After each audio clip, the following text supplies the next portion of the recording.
Which club in Australia is the best ever? Is it the current Sydney FC team? Is it Ange's Brisbane Roar? Or what about some of the old NSL teams like Sydney Olympic, Melbourne Knights, or Perth Glory? Hey, what the hell are you doing? I'm hosting the show. Get the hell out of here. Pull your jets. I'm going. And take the hat off while you're inside. Clown.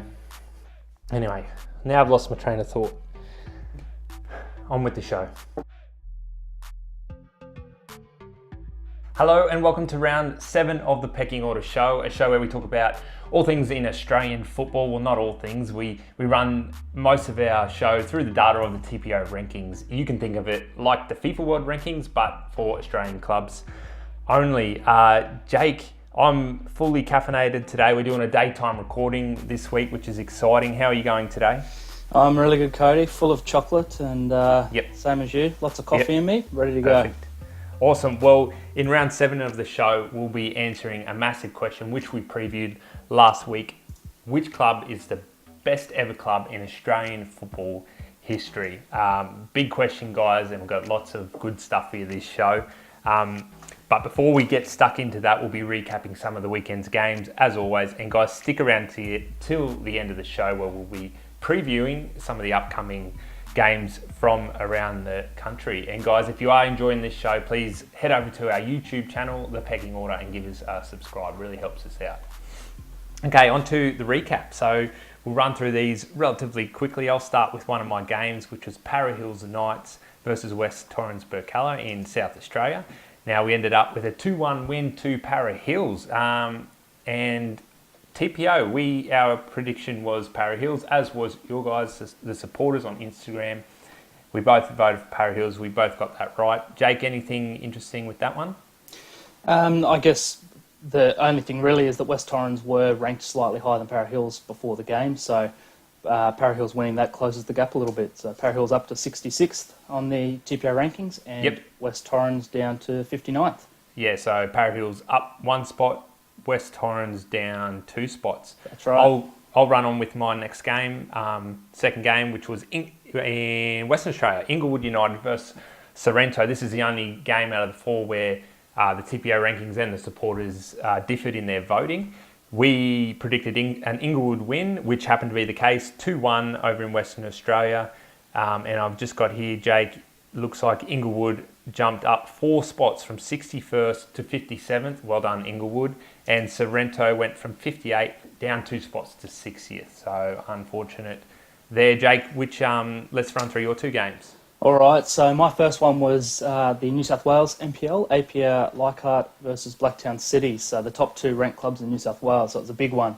And before the game, they were ranked 14th APIA and 13th for Blacktown. So whoever won the game was going to push ahead of the other, and Blacktown got up 2-0 away from home. So we being the TPO system, predicted an APIA win, and so did the supporters, so we both were on the wrong end of that one. Yep. Blacktown, as a result of the game, Blacktown City has actually jumped ahead of Bentley Greens on the rankings, but more importantly maybe, they've also moved ahead of Central Coast Mariners. Wow. So they are now the 3rd team outside the A-League to be above the Mariners, who are down to 13th, sorry. And APIA they were 14th, they've stayed in 14th, but they've lost ground on the teams behind them. So a big result in terms of the TPO rankings there. And then the other one that I had was in Northern New South Wales, Broadmeadow Magic and Edgeworth Eagles. Oh, what an exciting game this one was. I covered this on Instagram Stories live. Yeah, and I think I watched probably 3/4 of the game on live stream. So it was kind of end to end, and right near the end it got really exciting when Broadmeadow Magic scored an equaliser, and for those that haven't seen the goal, I think it was the second one, a bicycle kick, well worth going and having a look at. And it looked like it was heading for a draw, and then Edgeworth, I think it was probably the 89th minute, something like that, scored the winner, or Broadmeadow scored the winner with an own goal. So Edgeworth got up there. Yeah. So our system predicted Edgeworth as the winners, and so did the supporters, so we both got that one right. And in terms of the rankings, Edgeworth have now moved up to 26th, so they're closing in on that top 25 spot. Yeah. And Broadmeadow have dropped down to 36th, so they've actually dropped about 3 places. So Yeah, it was an exciting one. Yep, absolutely. So the TPO rankings, we got 3 out of 4 right from the weekend. The supporters, you guys got 2 out of 4 right. So that takes us, as I've updated during yesterday on, or the other day on Instagram stories, we're 7 apiece, 7 all. We're back to even out of 13 games. Jake, any other results or movements in the rankings you'd like to mention? I'll keep it reasonably quick. I mean, Blacktown was the biggest one there now, as I said, moving above Central Coast Mariners, which is always interesting to see. And probably the other ones are games that we didn't actually cover, but FFA Cup games. So South Melbourne, one of the highest ranked clubs in the country, have been knocked out. They fell to Hume City, 1-0, and they're down to 17th on the rankings now. Mm-hmm. And then the other one was Melbourne Knights, also losing in the FFA Cup to Altona Magic from the MPL2, so it's a bit of a cup set there. And because of that, Melbourne Knights have actually fallen 9 spots on the rankings down to 63rd. So, and Altona, just to, I guess, give a bit of an indication of how big an upset it was. So Altona now are ranked 148th after that win. So before that, they would have been in the 150 something. So big gap between those clubs, big result for Altona, and 2 big ex-NSL clubs out of the FFA Cup for 2018. Okay, guys, last week we threw a teaser up and about the main topic of today's show, who is the greatest ever club.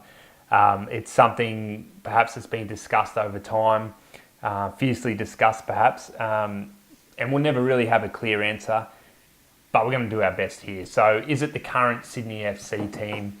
Is it Ange's Brisbane Roar? How do they compare to the Perth Glory days back in the NSL, South Melbourne in the late 90s, Melbourne Knights of the mid-1990s, and even further back to Marconi and Hakoah. So we've used the TPO rankings to compare how dominant each of these clubs were during their reign, and we've come up with an answer. Prior to the show, we threw it out on a few different social networks to you guys who you thought were the best clubs, and we had quite a different number of responses. A lot of the names you'd sort of expect, but there are also some names there that were mentioned which would perhaps surprise you. Now you've seen the teaser, and we'll probably get it rolling here now or in a second, where we counted down clubs 19 to 13, which and now I'll let you, Jake, I'll hand it over to you to run through the rest of the clubs and tell us who are the best clubs in Australian football. All right, let's do it. And I know we'll get a little bit of discussion, probably, maybe criticism on this, but it's a controversial topic. So I want to start very quickly with an explanation on what we're basing this on. It's, as you said, based on the TPO rankings, and for those that have followed us for a while know that the TPO rankings are based purely on results. It doesn't care about the style of play on the field or the dominance other than the dominance in the scoreboard. It doesn't care about off-field metrics like crowd size, popularity, or anything like that. And it doesn't even care about trophies won, other than that the team that won the trophy will have generally won some games to get to that point. So it looks purely at results. It's also limited in that it only looks at games between 2 Australian clubs. So for a game to be in our database, it has to be between 2 clubs in our rankings. So the ACL games, the Asian Champion League games, are out. So sorry, Western Sydney fans and Adelaide United to a degree, don't write angry letters. I get it. We're working on a way to handle it in the future, and hopefully we'll get that sooner rather than later. But for now, those games are out. So with that out of the way, let's jump straight in. Now, there's a reason we cut the teaser video last week at 13. I would have liked to go to 11 and have the top 10 this week, but there was a club at 12th, and that is Brisbane Roar, which is probably lower. It's one of those names that came up a few times, so it's probably lower than a lot of people predicted, partly because obviously they under Ange dominated a lot of games, 36 games unbeaten. The image that we've got up now shows them at 12th at their peak. And I guess part of the reason for that is that Brisbane were coming off a low starting point when they led into their greatest season, which was 2010-11. So in 2009-10 season, they finished, I think, second last. So for a single year, they absolutely dominated the competition, and they've risen a long way in that, which you can see. They followed it up with a good start to the next year before they lost 5 games in a row. and that the damage on the TPO rankings in that 5-year period was so much that even though they came back to win the grand final that year, they never recovered on the TPO score point of view. So Brisbane Roar, 12th. We'll try and move on pretty quickly here. So 11th, we've got Sydney United, 58. So Sydney, Croatia, at various times in the past. So Sydney United made the finals in 93, 94 season, 94, 95, and 95, 96. So 3 seasons in a row, and that gave them a pretty good base from a TPO score point of view to start before their winning year, or winning the premiership in the following year, 96, 97. So they went on to lose that grand final to the Brisbane Strikers at a packed Lang Park up here in Brisbane. But that premiership winning side was the peak for Sydney United, and they come in at 11th on our list. Into the top 10, Heidelberg United. So one of those clubs that had a really great run and it peaked a long time ago now. Back in 79 and 80, they finished second in the NSL behind Marconi one year and then Sydney City the next. And they came close to winning it in 1980, and they fell short just by the 1 point. So, as I said before, trophies don't actually matter. So coming second by 1 point from a TPO score point of view actually puts them almost on par with the winning team. But they went on to win the grand final that year against Sydney City 4-0. So they peaked there along with an NSL Cup run in that same year. So they finished, I think they lost the final in that NSL Cup. So 1980, Heidelberg United in 10th. Yep. Now, in 9th is a team or a name that nobody actually brought up when we were asking for predictions, and that's Parramatta Power. Maybe it didn't come up because they never, they were competing against a dominant Perth Glory side at the moment, so maybe Perth Glory got most of the accolades in this period. But in the time that they were in the NSL, when they started in the 1999-2000 season, they spent 3 years hovering around mid-table, and then in 2002-03 they finished third, and then the next year they actually did one better and finished second. So they had a few very strong finishes on the table. They beat Perth Glory twice in that year in the semi-finals, which obviously helped, given Perth Glory were very strong that year. And on the 20th of March 2004, that was the second time they beat Perth Glory in the finals, and that was their peak date. So they lost the grand final famously in that final game of the NSL and went down from there, and obviously don't exist anymore. But back in that year, they were very dominant. So in 9th, Parramatta Power. Rolling on, 8th, we've got another big famous club, and that is South Melbourne. And look, this is another name that comes up in these conversations, and it's actually, this is an interesting one for me because they've been one of the more successful clubs in the National League in terms of trophies won, and no one would be surprised to see them here in the top 10. They've had a lot of good seasons, as we said, and probably most, and a few comments that we saw predicted their 2000, 2001 or late 90s team to be the best that they ever had. And looking at the data, if they'd won the grand final in 2001, it might have been from our point of view. But in terms of their TPO score, their peak actually came in 1985 after they won the NSL Southern Conference. So in the years leading up to that, they'd had some reasonable results. And in 1984, they won the grand final series.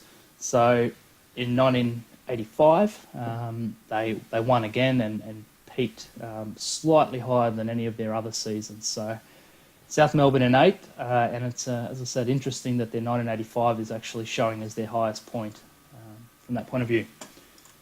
We're getting through them now, so down to the top 7. And in 7th, we have Marconi, another NSL side, and one of the powerhouses, more successful clubs in Australian football. No surprise they're in the top 10. They were champions in 92-93 and premiers in 95-96.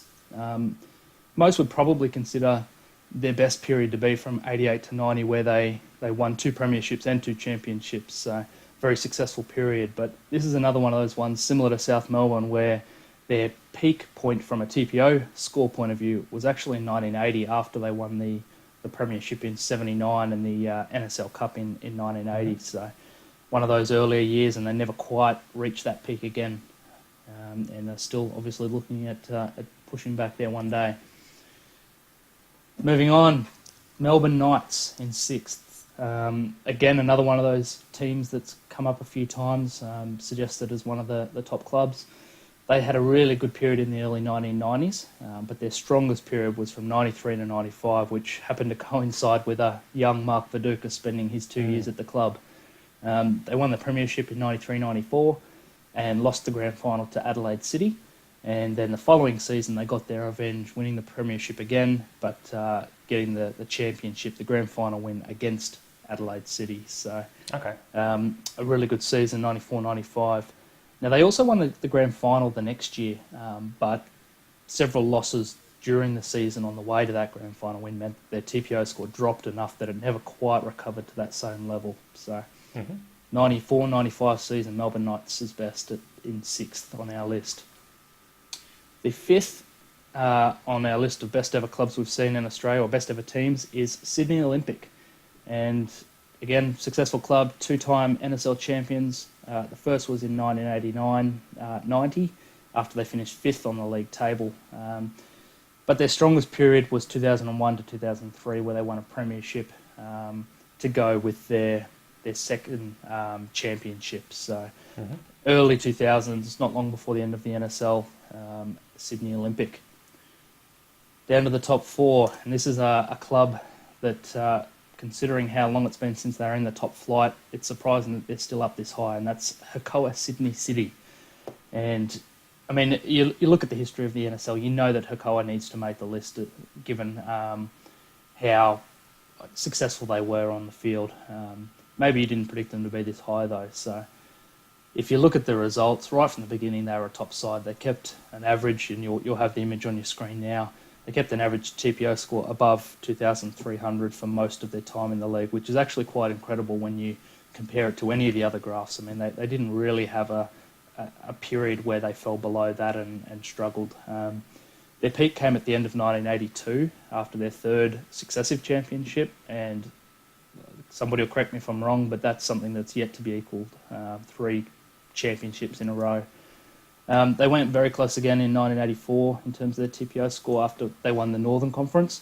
They probably would have beat their previous high if they'd won the final, but they actually lost that year to Sydney Olympic. So 1982 is their peak there. So for a club that hasn't been in the top flight for, like I said, 30 years, it's to me very impressive that they're still that high. All right, top 3.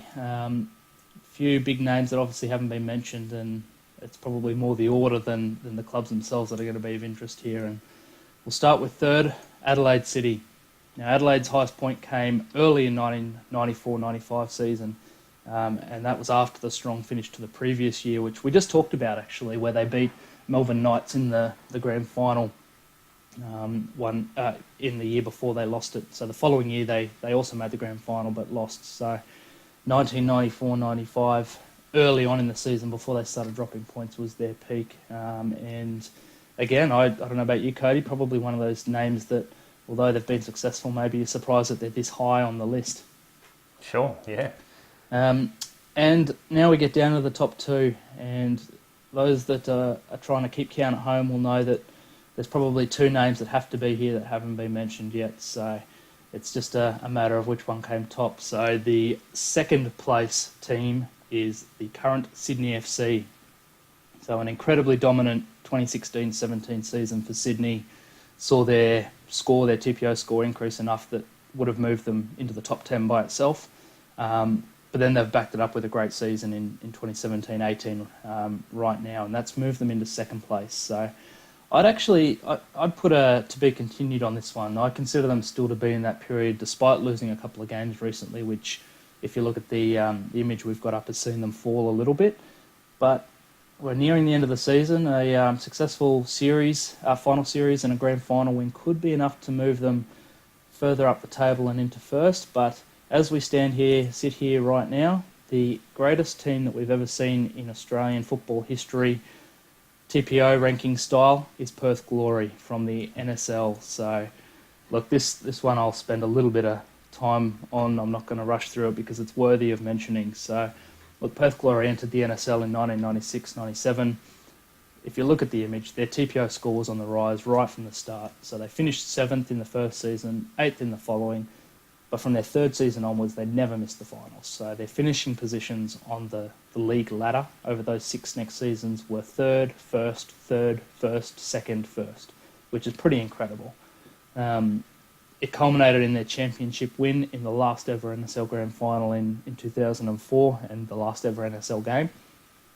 And it was actually, if you look at when their TPO score happened, or their peak TPO score, it was actually in the second last round of that season.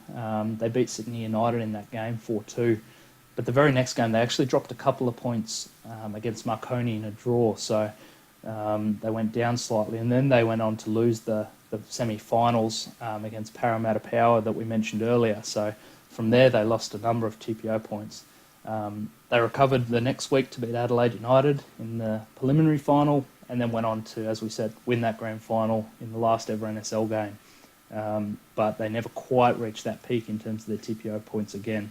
And their time in the A-League, although they made that grand final a number of years ago now, never has gotten to the dominance that it was back in the NSL days. So, look, Perth Glory, looking at that image, is pretty incredible what they did in their years in the NSL there. So, as I say, Perth Glory, greatest ever Australian football team, TPO style. And Brilliant. There we go. Well, thanks for that, Jake. I'll let you catch your breath for a second, but that's very exciting and great work putting all that together. And yeah, well, I guess we'll keep an eye on it because you're right. We're still in the thick of it right now with Sydney FC, and if they continue to win, have a great finals series, and then perhaps they'll catch Perth. If not, maybe early next season they may jump Perth. Now, do you know if there's much of a gap between that Sydney FC team at their peak and the Perth Glory peak? Look, it wasn't a huge gap. It's not minuscule, I guess, in the sense that it was touch and go. There's probably a good 10 or 20 points, I think, from memory, which I'll need to double check. So that, I guess, Sydney would first have to reach their previous peak, which will take a few wins to get to, and then push on. So, look, maybe what I'll do is for next week, that's a question I'll answer. If Sydney are able to win the rest of their games and go on to win the grand final, would that be enough? And we'll see if there's something on the line there more than just an A-League championship. Awesome. Well, again, thanks very much, Jake. Let's run into the third and final segment of this show, and that's the coming weekend's games. I've picked out 2. I'll give you a break, Jake. From talking, you've done enough. I'll kick things off with up in the Queensland NPL, Magpies, Crusaders, ranked in. Hang on. Tell them, say the full name. Mackay Wit Sundays, Magpies, Crusaders, United Football Club. Yeah. Ranked in at 114th versus Cairns, ranked in at 68th. So quite a big gap there. So the game is at Mackay. Cairns are pretty firm favourites there. 53% chance of winning that, or probability of winning that game. In terms of the ladder, NPL ladder, both teams sort of in the bottom half. Cairns sort of mid-table, with a win could jump up a few spots. It's pretty tight there in the middle, but Magpies, Crusaders are in the relegation zone, so they really need to get a move on. Otherwise, they could be facing relegation come the end of the season. I'll jump straight into my second game, which is in the Tasmanian NPL. Is it Devonport versus Hobart Zebras? Very closely matched game. Devonport ranked on the TPO rankings at 83rd, and Hobart just a couple spots above them. Predicted to finish 3rd and 2nd respectively, although South Hobart ranked at number 1 haven't had the greatest season, so they are making ground there. But yeah, it's a very important game, only 3 rounds in sort of thing in Tasmania. So yeah, very evenly matched in the rankings. Devonport slight favourites at home, and Devonport also happens to be Hobart Zebras' bogey team. So looking forward to that one, closely matched, and really look forward to how you guys vote at home too on the Instagram polls. Jake, let's hear your games. Let's get into it. So the first one for me is Western Sydney against Brisbane Roar, so in the A-League. And look, as ridiculous as it is that the top 6 teams out of only 10 can make the finals and potentially become champion, Brisbane Roar, or as a Brisbane Roar fan, I really can't go past this game. So these 2 sides are the 2 favourites to get in that 6th final spot. And this game, I think, will be the determining factor, even though there'll be one more round after that.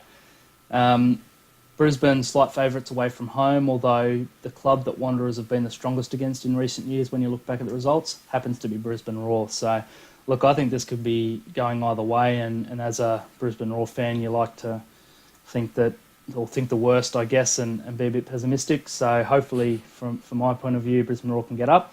And the TPO prediction is predicting Brisbane as well. So it'll be interesting to see what the fans think on that one. Yep. My second one is going to South Australian NPL, and it's top of the table clash. So Adelaide City and Metro Stars. Adelaide ranked 15th, Metro Stars 18th. So both in the top 25. And this is the only game where you can have two teams from South Australia from the top 25 play each other, if you obviously take Adelaide United out of the equation. So two very good sides at the moment. They're equal on top of the table with 5 wins from 6th. And yeah, look, Adelaide City are favourites at home, but Metro Stars haven't lost since round 1.